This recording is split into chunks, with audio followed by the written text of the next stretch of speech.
اللهم صل وسلم على نبينا محمد رب اشرح لي صدري ويسر لي امري واحلل عقدة من لساني يفقهوا قولي رب يسر ولا تعسر وتمم بالخير اللهم وفقنا لما تحب وترضى آمین یا رب العالمین۔ اور اگلی جو ہمارے پاس صورت ہے وہ سورہ نبا ہے، 30th پارہ، اور اس میں 37 صورتیں شامل ہیں۔ الحمدللہ ایک بہت ہی بڑا گلدستہ ہے خوبصورت صورتوں کا جو آخری پارے میں ہمارے سامنے آتا ہے۔ سورۃ النبا فانی دنیا اور ابدی آخرت کا اس کے اندر بیان ہے۔ آیات 1 سے لے کر 30 تک ہیں کہ دنیا کی نعمتیں فانی ہیں۔ اللہ تعالیٰ فرما رہے ہیں رکوع نمبر 1 میں کہ عظیم خبر قیامت کے بارے میں یہ جو لوگ اختلاف کر رہے ہیں، دیکھو اللہ تعالیٰ نے کس قدر نعمتیں عطا فرمائی ہیں، لیکن جو کچھ عطا فرمایا یہ فانی چند روزہ ہے، اور قیامت جو کہ برپا ہونے والی ہے اور فیصلے کا دن آنے والا ہے، اور طے شدہ وقت پر وہ فیصلے اللہ تعالیٰ کی طرف سے قیامت کے دن کر دیے جائیں گے۔ رکوع نمبر 2 31 سے لے کر 40 تک آیات ہیں۔ میدان حشر کا منظر ڈسکرائب کیا گیا ہے کہ اس دن متقین کو بھرپور ان کا ریوارڈ، ان کا حساب انعام کے طور پر عطا فرمایا جائے گا۔ مراد یہ ہے کہ بہترین انجام ہوگا، ان کی دنیا کی محنتوں کا بدلہ ان کو عطا کیا جائے گا۔ فرشتے صفے باندھے کھڑے ہوں گے اور مجرمین چاہیں گے کہ کاش وہ مٹی ہوتے، ان کو دوبارہ حساب کتاب کے لیے کھڑا نہ کیا جاتا۔ اور اس کے بعد ہمارے پاس اگلی جو سورہ ہے وہ سورۃ النازعات ہے۔ قیامت کا عبرت انگیز جو بیان ہے اس سورہ میں ملتا ہے، اور نمبر 1 رکوع آیات 1 سے لے کر 21 تک ہیں۔ موت اور قیامت کا منظر اس کے اندر یہ بتایا گیا ہے کہ جان نکالنے والے موت کے فرشتے جو آتے ہیں تو اللہ کے حکموں سے یہ جب آرڈر جاری ہوتا ہے تو تب ہی اس بات کو پایا تکمیل تک پہنچانے کے لیے وہ آتے ہیں۔ اور اس کے اندر بتا دیں کہ اللہ تعالیٰ نے فرشتوں کی قسم اٹھا کر یہ بات بیان فرمائی کہ انسان کو بالآخر موت آنی ہے، اور بڑی سختی کے ساتھ مجرمین کی روح نکالی جاتی ہے۔ اللہ سبحانہ وتعالیٰ اس برے انجام سے ہم سب کی حفاظت فرمائے۔ قیامت کا دن ہوگا، مجرمین پر دہشت طاری ہوگی، اللہ سبحانہ وتعالیٰ میں ایسی ہر کیفیت سے بچائیں، آمین۔ اس کے بعد رکوع نمبر 2 ہے، اس میں روز قیامت کا تذکرہ ہے کہ کیا ہوگا۔ آیات 27 سے 46 تک ہیں۔ روز قیامت کیا ہوگا اس کا تذکرہ ہے۔ سور پھونکا جائے گا، بڑی تباہی آئے گی، اور انسان یاد کرے گا جو کچھ اس نے عمل کیا۔ جس نے اللہ کا تقوی اختیار کیا اور نفس کی خواہش کی پیروی کی، اپنے آپ کو روکا، اس کے لیے جنت، اور اس کے برعکس جو بندہ دنیا کا سلیو بنا رہا، دنیا کا غلام بنا رہا، نفس کا غلام بنا رہا، اس کے لیے جہنم ٹھکانہ ہوگا۔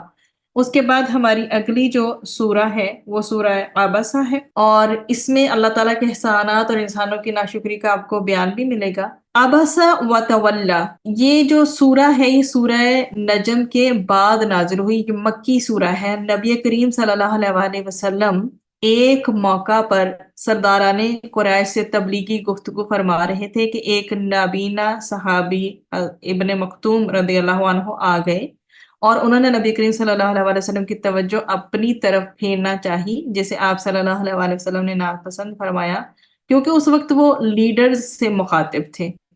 تو اس پر یہ سورہ نازل ہوئی جس میں یہ بتایا گیا کہ بڑے آدمیوں کی اتنی پرواہ نہیں ہونی چاہیے کہ ان کی طرف توجہ کرنے سے اس شخص کی طرف سے بے توجہی ہو جائے جو خود دین سیکھنے کے لیے لپکتا ہے۔ سبحان اللہ، ایک ایٹریبیوٹ چیک کریں، میرا اور آپ کا ایسا ہونا چاہیے کہ نہیں؟ دین کا علم حاصل کرنے کے لیے کیا ہماری ایسی سٹرگل ہونی چاہیے؟ پھر اگر ہم واقعی خلوص نیت سے قدم اٹھا رہے ہیں تو اللہ تعالیٰ پھر نوازتا بھی کیسے ہے۔ تو یہ دیکھیں، نشان نزول دیکھیں پھر اس سورہ کا، کہ جو خود دین سیکھنے کے لیے لپک رہا ہے اس کے اوپر پھر فوکس کیا جائے، ان کی بات کو ایڈریس کیا جائے۔ تو یہ قرآن جو ہے نصیحت کی کھلی کتاب ہے میرے اور آپ کے، ہم سب کے لیے۔ جو انسان اپنا بھلا چاہتا ہے اس سے فائدہ اٹھا لے۔ تو اس میں یہی چیز مینشن کی گئی ہے خاص طور پر کہ اس پہلے رکوع میں کہ جو آیات 1 سے لے کر 42 تک ہیں، جو کہ اللہ کے پیارے نبی صلی اللہ علیہ وسلم نے جو عبداللہ بن ابن مختوم کا تذکرہ کہ وہ نابینا تھے اور مشرکین کے سردار نے ان کو حقیر سمجھنا چاہا، تو اللہ تعالیٰ نے پیارے صحابی کی دل جوئی فرما کر نبی کریم صلی اللہ علیہ وسلم کو التفات فرمانے کو کہا اور کہا کہ آپ اپنے پیارے صحابہ کو ترجیح دیں ان مشرکین کے سردار کے مقابلے میں۔ تو اللہ کی نعمتوں کا بھی بیان ہے اس کے ساتھ ہی اس سورہ میں، اور یہ بتایا گیا ہے کہ یہ قرآن تو اللہ تعالیٰ کی طرف سے ایک نصیحت ہے، جو چاہے اس سے فائدہ اٹھا لے۔ پھر قیامت کے دن کا تذکرہ ہے کہ سور پھونکا جائے گا، اس دن کی سختی کا بیان بھی ہے کہ انسان اپنے ماں باپ، اپنے بہن بھائی، اپنی اولاد، اپنی بیوی سب سے بھاگے گا۔ ہر ایک کو کیا فکر لاحق ہوگی؟ ہر ایک کو ایک ہی فکر لاحق ہوگی کہ وہ ساری فکروں سے آزاد ہو کر کاش وہ کسی نہ کسی طرح جہنم سے بچ جائے، جہنم کے عذاب سے بچا لیا جائے۔ یہ ایک فکر سب کو ہی لاحق ہوگی۔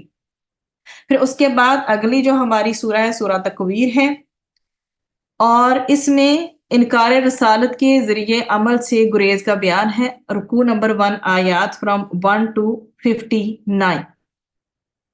رسولوں کو کیوں نہیں مانتے تھے لوگ؟ کیونکہ وہ فرما برداری اختیار نہیں کرنا چاہتے تھے۔ they don't want to be obedient۔ تو اس کا تذکرہ ہے، اور اس کے ساتھ ہی ساتھ قیامت کے برپا ہونے کے مناظر کا بیان ہے کہ سورج کو لپیٹ دیا جائے گا، ستارے ماند پڑ جائیں گے، پہاڑ چلا دیے جائیں گے۔ یہ سارا بیان کرنے کے بعد اللہ سبحانہ و تعالیٰ نے کیا فرمایا ہے کہ زندہ دفن کی گئی بچی سے بھی سوال ہوگا، کس جرم میں اسے قتل کر دیا گیا تھا۔ ہر ایک کا عمل پیش ہوگا اور لوگوں کو اللہ تعالیٰ کے سامنے حاضر ہونا ہوگا۔ قرآن حکیم اللہ سبحانہ و تعالیٰ کا کلام ہے، جبرائیل امین علیہ السلام کے ذریعے وہ نبی کریم صلی اللہ علیہ وسلم کو عطا کیا گیا۔ یہ ایک یاد دہانی ہے، ریمائنڈر ہے ہمارے لیے۔ قرآن سے جو چاہے اس سے فائدہ اٹھا لے اور سیدھا راستہ اختیار کر لے۔ پھر اس کے بعد اگلی صورت ہے ہماری سورۃ الانفطار، اور اس میں آیات 1 سے لے کر 19 تک ہیں۔ انفطار بیسیکلی پھٹ جانے کو کہتے ہیں کہ جب اذا السماء، کیا ہوگا؟ جب آسمان انفطرت، پھٹ جائے گا۔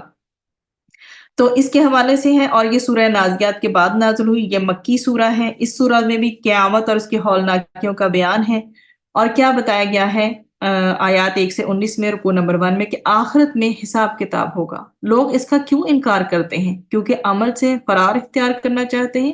یہ ان کی کمپلیٹلی جھوٹی جسٹیفیکیشن ہے۔ لیکن بہرحال قیامت تو برپا ہو کر رہے گی، یہ رب کا فیصلہ ہے۔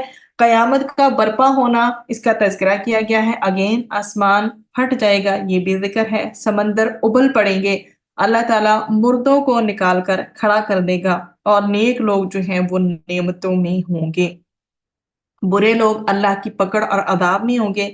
اس دن کل کا کل اختیار صرف اور صرف اللہ کے پاس ہی ہوگا۔ آج بھی ڈیفینیٹلی اللہ کے پاس بھی ہے، لیکن آج تو پھر ہمارے پاس مہلت ہے، ہم کچھ کر سکتے ہیں، وہاں پر مہلت نہیں ہوگی۔ تو آج بھی اختیار اللہ کا ہے، لیکن آج انسان کو جو اتھارٹی اور اختیار ملا ہوا ہے وہ خدائی کے دعوے تک کر بیٹھتا ہے، نعوذ باللہ۔ تو اس دن کل اختیار صرف اللہ سبحانہ و تعالیٰ کے پاس ہوگا۔ جنت اور جہنم کے نتائج کا بھی تذکرہ اس سورہ میں ہے، اور ایک اہم بات جو بتا دی گئی کہ کرامن کاتبین، یہ جو 2 فرشتے لکھنے والے ہیں، ہر وقت لکھ رہے ہیں میرا اور آپ کا ہر طرح کا عمل۔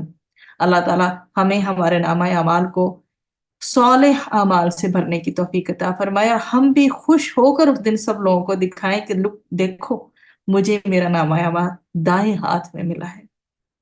اس کے بعد ہماری اگلی جو سورہ ہے سورۃ المطففین ہے۔ رکوع نمبر اس کا 1 ہے، آیات اس کی 1 سے لے کر 36 تک ہیں۔ سرکشوں اور نیکوکاروں کا انجام اس میں ڈسکرائب کیا گیا ہے۔ بتایا گیا ہے کہ ناپ تول میں کمی کرنے والوں کے لیے تباہی ہے۔ اپنا حصہ لیتے ہیں تو پورا پورا، دینے کی بات آتی ہے تو اس میں ڈنڈی مارتے ہیں۔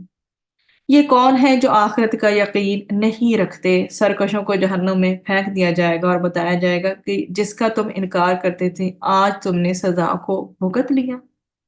جبکہ نیک لوگ اللہ کی نعمتوں میں ہوں گے، جنت میں لطف اندوزی کی روش اختیار کر رہے ہوں گے، انجوائے کر رہے ہوں گے، اور دنیا میں جن ایمان والوں کا سرکشوں نے، باغیوں نے، کافروں نے مذاق اڑایا، کل اللہ ایمان والوں کو موقع دے گا کہ وہ ان کفار کا مذاق اڑائیں۔ یہ ذکر بھی اس سورہ کے آخر میں آتا ہے۔ دیکھ لیں اللہ تعالیٰ ایک ایک لمحہ جو ہماری زندگی کا ہم پہ مشکل گزرا ہے نا، ہر ایک کا حساب چکا دیں گے۔ اس لیے اللہ کی رحمت کو دور نہ جانیں۔ اللہ تو ہماری شرک سے بھی زیادہ قریب ہے، یہ الگ بات ہے، ہمیں سوچنے کی ضرورت ہے کہ ہماری شرک ہم سے کتنی قریب۔ اللہ تعالیٰ دونوں کو ہی ہمارے قریب کرے۔ اس کے بعد ہمارا جو ہے سورۃ الانشقاق کا آغاز ہو جاتا ہے۔ انشقاق کے معنی ہٹ جانے کے ہیں، اور اسی سے اس کا نام جو ہے وہ ماخوذ ہے۔ یہ سورہ انفطار کے بعد نازل ہوئی۔ اس سورہ میں قرآن سے اعراض اور خواہشات نفس کی پیروی کا ذکر ہے، اور جنہوں نے بھی انکار کیا آخرت کا تو ان کے ملنے والی سزاؤں کا بھی ساتھ ہی ساتھ تذکرہ ہے۔ ایمان و عمل صالح کے نتیجے میں ملنے والے انعام کی بشارت ہے۔ تو آغاز میں اللہ سبحانہ و تعالیٰ نے کچھ مناظر کا تذکرہ فرمایا اور بتایا گیا کہ ہر انسان کو مشقت تو جھیلنی ہے۔ دنیا میں مشقت تو ہے، لیکن بالآخر ہر ایک کو اللہ کے سامنے پیش ہونا ہے۔ دائیں ہاتھ میں جن کو نامہ اعمال ملے گا ان کا حساب آسان ہوگا۔ اللہ تعالیٰ ہمیں ان میں شامل فرمائے، آمین۔ اور کچھ کو پیٹھ کے پیچھے سے دیا جائے گا، لینا نہیں چاہیں گے تو ان کو پیچھے سے تھمایا جائے گا۔ استغفر اللہ۔ اور یہ وہ لوگ ہوں گے جنہوں نے اپنی دنیا کے مقاصد کو پریفر کیا ہوگا، دنیا کی زندگی کے جو مقاصد ہیں ان کے آگے ہوں گے، اور انہوں نے آخرت کو فراموش کر دیا ہوگا۔ کل وہ جہنم کی پکڑ میں ہوں گے۔ اللہ سبحانہ و تعالیٰ سے دلی التجا ہے کہ اس برے انجام سے ہم سب کی حفاظت فرمائے، حفاظت میں رکھے مجھے، آپ کو، ہماری نسلوں کو، ہمارے والدین کو، ہمارے عزیز و اقارب کو اللہ تعالیٰ جہنم سے محفوظ رکھے، آمین۔ اس کے بعد ہماری اگلی صورت ہے سورۃ البروج۔ اہل حق کی تحسین اور اہل باطل کی مذمت کا تذکرہ ہے اس میں۔ یہ بھی مکی سورہ ہے، رکوع نمبر 1، آیات فرام 1 to 22۔ اس میں ایک طرح سے جو ہے جو پچھلے پریویس جتنے بھی ہم چیزیں پڑھ کے آئے ہیں ان کا ایک طرح سے اس میں خلاصہ جیسے بیان کر دیا گیا ہے کہ جو لوگ اللہ کی عبادت گزار ہیں، اللہ کے عبادت گزار بندوں کو جو بھی لوگ نقصان پہنچانا چاہتے ہیں، ہلاک کرنا چاہتے ہیں، خود وہ ظلم و ستم کرنے والے بنے ہوئے ہیں، وہ یہ جان لیں کہ آخر کار ہلاکت اور بربادی سے ایک دن انہوں نے بھی دوچار ہو جانا ہے۔ پھر فرعون کے لشکروں کا، قوم ثمود کا بھی تذکرہ اس کے اندر آیا ہے، اور اخدود کہتے ہیں گھڑے کو، اس کا بھی، ان اصحاب کا بھی ذکر اس میں آیا ہے۔ اور کیا مینشن کیا گیا ہے کہ ماضی کی اقوام میں سے ایک واقعہ اہل ایمان کا، جب مشرکوں نے، کافروں نے ایمان والوں کو مجبور کیا اور خندقوں میں پھینکنا چاہا تو ایمان والوں نے استقامت کا مظاہرہ فرمایا۔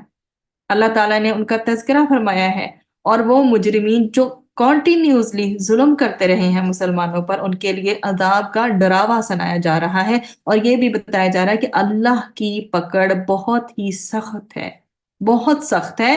وہ مجرمین کو عذاب دے گا، اور جنہوں نے نیک اعمال کیے، ایمان کی روش اختیار کی، وہ اللہ تعالیٰ کی رحمتوں میں ہوں گے۔ اللہ تعالیٰ ان کو بہترین انعامات سے نوازے گا۔ اس کے بعد ہمارے پاس ہے سورۃ الطارق۔ والسماء والطارق، آسمان اور رات کو آنے والا گواہ ہے۔ طارق رات کے آنے کو کہتے ہیں، مراد چمکنے والا ستارہ ہوتا ہے۔ ابتدا میں یہ جملہ موجود ہے، اسی سے اس کا نام ماخوذ ہے۔ یہ مکی دور کی ابتدائی صورتوں میں سے ہے۔ اس سورہ میں جو بات سمجھانی مقصود ہے وہ یہ ہے کہ کائنات کے نظام میں شب کو چمکنے والے ستارے کی جو طلوع ہونے کی اہمیت تم جانتے ہو؟ یہ انسان کی پرورش کے سامانوں میں کیا حیثیت رکھتا ہے، اور اس سے مسافر کس طرح اپنی ڈیسٹینیشن کا، اپنی ڈائریکشن کا پتہ چلاتا ہے، کیسے معلوم کرتا ہے کہ اسے اپنی منزل اور سمت کیسے تلاش کرنی ہے۔ تو یہی ستارہ اس بات کی شہادت دے رہا ہے کہ روحانی تربیت کے لیے سامان پرورش ہونا چاہیے، اور روح کی تاریکی کو دور کرنے کا بھی ستارہ ہونا چاہیے، اور حق کی راہ سے بٹکے ہوئے لوگوں کو صحیح سمت اور منزل بتانے والا بھی ستارہ ہونا چاہیے، اور وہ ہے رسالت محمدی صلی اللہ علیہ وآلہ وسلم، اور وہ ہے قرآن۔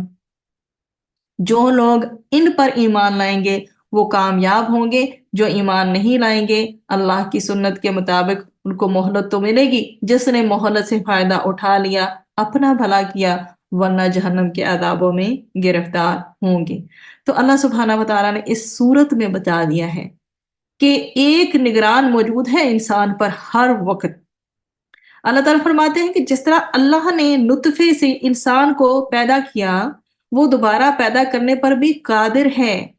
اور قرآن کریم کے بارے میں کیا بتایا گیا کہ یہ فیصلہ کن کلام ہے، وما ہوا بالحزل، کوئی بیکار شے نہیں ہے، یہ ہمارے لیے زندگی موت کا معاملہ ہے، اسے تھامیں گے تو عروج اور کامیابی ہمارا مقدر، ہمارا نصیب ہوگی، اس کو فراموش کر دیں گے تو پھر خدا نخواستہ ذلت و رسوائی کا سامنا نہ کرنا پڑے۔ سبح اسم ربک العالی، سورۃ العالی۔ ذکر، صبر اور اس کی تذکیر کی ساتھ ساتھ تلقین اس میں کی گئی ہے۔ ذکر بھی کرو، صبر بھی کرو، اور تذکیر کی بھی تلقین ہے۔ ربی اعنی علی ذکرک و شکرک و حسن عبادتک، ایک سمجھ لیں اسی کی ترغیب ہے۔ رکو نمبر 1، آیات فرام 1 to 19۔ اعلی یعنی بہت بلند۔ سورت کی ابتدا بھی آپ کے سامنے اسی طرح ہے، اپنے اعلی رب کی تسبیح کرو۔ یہ سورہ تکویر کے بعد نازل ہوئی، یہ مکی سورہ ہے۔ اس میں بھی اللہ سبحانہ و تعالیٰ کی تسبیح کا تذکرہ آیا ہے اور قرآن کو ایک نصیحت قرار دیا گیا ہے۔ اس میں کیا مینشن ہے کہ اللہ سبحانہ و تعالیٰ تسبیح کا حکم دیتے ہیں۔ بہت سی اللہ تعالیٰ کی قدرتوں اور انعامات کا بھی بیان ہے کہ جو انسان کی جسمانی اور روحانی تربیت اور نشوونما کے لیے اللہ سبحانہ و تعالیٰ نے قدرتیں بھی فراہم کی ہیں، انعامات بھی ہمیں فراہم کیے گئے ہیں، تو سارے سامان انسانوں کی پرورش اور تربیت کے کام آتے ہیں۔ اس لیے بندے کے لیے کیا ضروری ہے کہ وہ خدا کا شکر گزار بندہ بنے، توحید کا اقرار کر کے تزکیہ نفس کرے، اور ایسے ہی لوگ ہیں جو کامیاب ہیں، جو دنیا کو آخرت پر ترجیح دیتے ہیں اور سب کچھ اسی دنیاوی سر و سامان کو سمجھتے ہیں۔ اسی دنیا کو ساری مال و متاع جو لوگ سمجھ کے بیٹھے ہیں، ان کا ٹھکانہ جہنم ہوگا۔ اور جو آخرت کو سنوارنے پہ لگے ہیں، چاہے دنیا میں ان کو خواہشات نفس کو پیچھے چھوڑنا پڑے، کامیابی انہی کا مقدر ہوگی۔ تو اپنے نفس کا تزکیہ کرنا ہمارے لیے سب سے زیادہ ضروری ہے، تب ہی ہم کامیاب ہو سکتے ہیں۔ اور جو اللہ کا ذکر کرے، اللہ کے لیے نماز ادا کرے، یہی لوگ کامیاب ہونے والے ہیں۔ آخرت کی فکر کا ذکر صحف ابراہیم میں بھی موجود ہے، اور اس میں موسیٰ علیہ السلام کے صحائف میں بھی موجود ہے، تو وہی تعلیم قرآن نے یہاں پہ بھی عطا فرمائی ہے۔ دین آفٹر دیٹ سورۃ الغاشیہ، توحید اور آخرت کی ریمیمبرنس کے لیے ریمائنڈر کے طور پر یہ سورہ ہے۔ غاشیہ ڈھانک لینے والی کو کہتے ہیں۔ حل اتاک حدیث الغاشیہ، کیا تمہارے پاس ڈھانک لینے والی خبر آئی ہے؟ سورت کی ابتدا اس طرح سے ہوئی ہے، اسی سے یہ نام ماخوذ ہے، اور اشارہ ہے کہ جو لوگ اپنے نفس کا تزکیہ نہیں کرتے اور دنیا پر ہی اپنی ریجیں لگائے ہوئے رہتے ہیں، ان کے لیے آخر ایک وقت آتا ہے کہ جس مصیبت سے بچنا چاہتے ہیں وہی ان کو ڈھانپ لیا کرتی ہے۔ تو آیات اس کے اندر ہمارے پاس 1 سے لے کر 26 تک ہیں۔ اللہ تعالیٰ فرما رہے ہیں کہ قیامت کے دن مجرمین کے چہرے جھکے ہوئے ہوں گے، یہ بد نصیب جہنم میں ڈالے جائیں گے، کھولتا ہوا پانی ان کو پینے کے لیے دیا جائے گا، کانٹے دار جاڑیاں کھانے کو دی جائیں گی۔ استغفر اللہ۔ اور اہل ایمان کے بارے میں بھی تذکرہ ہے کہ ان کے چہرے روشن دھمکتے ہوئے ہوں گے، گلو کر رہے ہوں گے، لائک اے گلٹر۔ اور وہ دنیا میں جو محنتیں کر کے آئے ہیں، جو ہارڈ ورک انہوں نے کیا ہے، آج اس پر وہ کامیاب ہوں گے، مطمئن ہوں گے، سیٹسفائیڈ ہوں گے، تبھی تو جنت کی دائمی نعمتیں ان کو عطا کی جائیں گی۔ تو کیا کرو، اونٹ پر بھی غور کرو۔